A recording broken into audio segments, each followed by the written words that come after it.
क्या कर रही है गुड़िया? सैटरडे सॉन्ग करने जा रही, मैंने कहा थोड़ी सी खुशबू लगा दो चूना लगा के ना।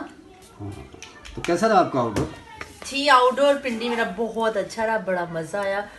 एक तो काम का बड़ा मज़ा आया, दूसरा मौसम बड़ा आउट क्लास था। शो हमारे बड़े अच्छे गए हैं।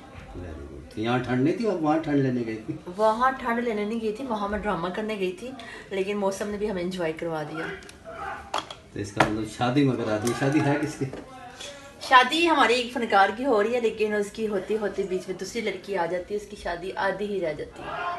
तो आपकी नहीं हो रही? नहीं, मेरी इस ड्रामे में हो चुकी होती है। मेरा खामन बीमार होता है। और सुनाओ। अल्हम्दुलिल्लाह, आप सुनाए। इसके अलावा क्या होगा? इसके अलावा कुछ भी नहीं। अभी आपको पता है संडे है, 2 शो है, ये बस एक शो गुजर रहा है, दूसरा आने वाला है।